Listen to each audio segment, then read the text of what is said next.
Hello everyone, welcome back. On May 3rd, 2023, on World Press Freedom Day, Reporters Without Borders, also known as Reporters Sans Frontiers, has published the World's Press Freedom Index for the year 2023. As you all know, that this year India's position has fallen down further compared with the last year's index. It was in 150th position in 2022. In this index, out of 180 countries, India stood at 161st position this year. This is just above 19 places from the last place, which is occupied by North Korea, a country that is known for its worst dictatorship.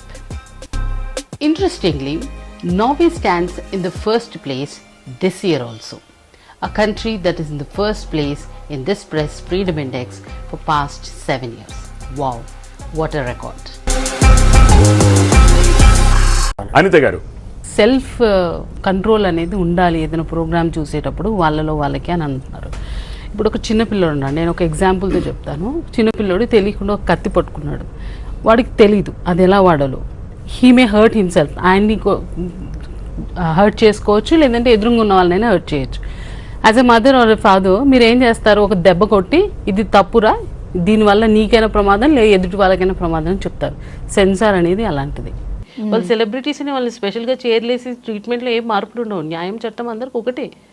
కానీ మీరు అక్కడ కోల్పోయింది ఏంటి, ఒక valuable respect ఇట్లాంటి పనులు చేయడం వల్ల. సో ఫేక్ ఐడెంటిటీ కోసం ఎవరు ట్రై చేయొద్దు, అది ఎక్కువ రోజులు నిలబడదు.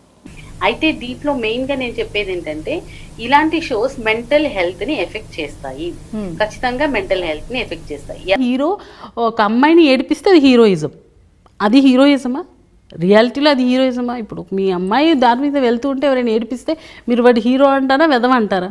ఆబ్వియస్లీ ఒక వెధవాన కూడా కొడతారు. కానీ అది సినిమాలో చూపిస్తే, సినిమాలో హీరో చేస్తే అది హీరోయిజం. అంటే మీరు పోర్ట్రేట్ చేస్తున్న విధానం అది ఉంది. పర్సనల్ లైఫ్లో అటాచ్ అయిన వ్యక్తులతో వీళ్ళ రిలేషన్ ఎలా ఉందనేది మీకు తెలీదు, నాకు తెలీదు.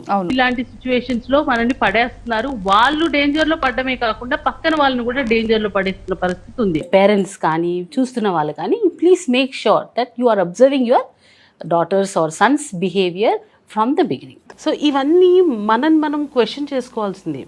అక్కడ మీరు ఏం చేస్తున్నారు, ఏం మెసేజ్ ఇస్తున్నారు, ఆ వ్యక్తిని మీరు ఎందుకు అభిమానిస్తున్నారు?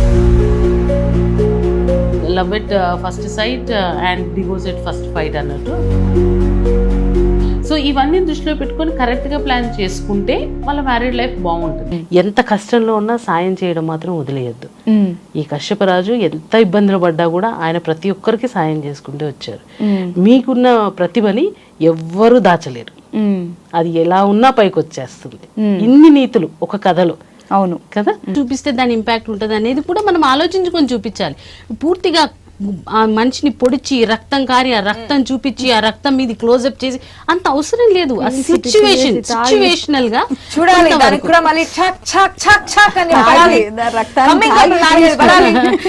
మీరు ఎవరితో పడితే వాళ్ళతో రిలేషన్షిప్స్ పెట్టుకొని, ఎంతమందితో పడితే వాళ్ళతో లివింగ్ రిలేషన్షిప్ అని పాశ్చాత్య పోకడనంతా తీసుకొచ్చి ఇక్కడ పెట్టి అందమైన భారత సంస్కృతిని పాడు చేస్తే, అది కామన్ అన్న పేరు పెట్టేస్తే నిజంగా కామన్ అయిపోతుంది. తినే ఫుడ్ని ఎంత నీట్గా క్లీన్ చేసుకొని తింటాము, డిసీజ్ రావద్దని చూసే కంటెంట్ కూడా అలాంటి క్లీన్ కంటెంట్ చూస్తే మీకు మెంటల్ హెల్త్ ఇష్యూస్. అభిమాని అంటే మనం అభిమానించిన వ్యక్తి ఇంకా ఎదగాలన్నట్టుగా చూడాలి తప్పించి ఇట్లాంటివన్నీ చేసి వాళ్ళని ఇబ్బంది పెట్టి వాళ్ళని మనం చూస్తే అరిచేలాగా, వాళ్ళు మనం చూస్తే వాళ్ళ సెక్యూరిటీ వాళ్ళు మనం తోసేసేలాగా, ఇది అభిమానం అనిపించుకోదండి, దాన్ని పిచ్చే అంటారు. ఈ విషయాలు నేను ఒక ఏజెన్సీని అప్రోచ్ అయితే నాకు ఆ ఏజెన్సీ ద్వారా తృప్తి అనేది ఉంటే నేను ఇంకో నలుగురికి చెప్తాను, అది మౌత్ పబ్లిసిటీ కింద కూడా వస్తుంది. ఫ్యూచర్ మీకు ఉంటుంది. ఎందుకంటే ఈ ప్రొఫెషన్లో ఎథిక్స్ ఇంపార్టెన్స్, మీ commitment towards the duty is important, and at the same time మీ ఆర్గనైజేషన్కి మీ వల్ల ఎలాంటి బెనిఫిట్ ఉందనేది కూడా ఇంకో ఇంపార్టెంట్ ఆస్పెక్ట్. కాబట్టి జర్నలిస్టులు తమ విలువల్ని, క్రెడిబిలిటీని ఎప్పుడూ కాపాడుకుంటూ వార్తలు అందించాలి. అందుకనే ఎథిక్స్, వాల్యూస్ అనేవి ఇంపార్టెంట్. ఎఫెక్ట్ చేస్తాయి అంటే, ఇప్పుడు ఒక 19 కంటెస్టెంట్స్ని మీరు ఒక రూమ్లో పెట్టేసేసి వాళ్ళని ఒక హౌస్లోనే ఉంచి వితౌట్ అవుట్ సైడ్ తోటి ఎటువంటి కనెక్టివిటీ లేకుండా వాళ్ళలో వాళ్ళే కమ్యూనికేట్ చేసుకుంటూ వాళ్ళే వండుకుంటూ ఇవన్నీ చేస్తూ ఉండడం అంటే ఒక విధంగా చాలా వేగంగా నడుపుతాను, వాటిని ఎట్లయినా అదుపులో పెట్టుకునే మహాశక్తి నాకు ఉంది అని అంటే, సరే అలాగే వంట పని కూడా చేయాలి. అతను మగవాళ్ళు వండితే ఇంకా రుచి ఉంటుంది ఆడవాళ్ళకన్నా, అవునా కదా. సో వంట పనిలో కూడా పెట్టారు. నలబీగమా పాకమని అందుకే అంటారు కానీ ఇంకెవరైనా లేడీస్ గురించి చెప్పారా? లేదు కదా. టెక్నాలజీని వీళ్ళు మిస్యూజ్ చేసుకుంటూ వాళ్ళకి వీళ్ళ పిక్చర్స్ ఇట్లాంటివన్నీ పంపించడం వల్ల చాలా ప్రమాదాలను ఎదుర్కొంటున్నారు. తెలిసే జరుగుతున్న మిస్టేక్ ఇది. సో దీన్ని రెక్టిఫై చేసుకోవచ్చు. ఆ విధంగా మహిళలు ఆలోచించాలని, గుడ్డిగా ఎవరిని నమ్మకూడదని నేను చెప్తాను.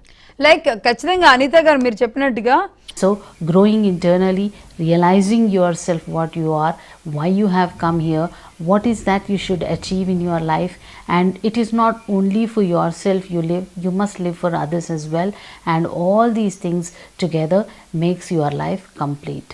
Hope this video had helped you. Thank you so much for listening.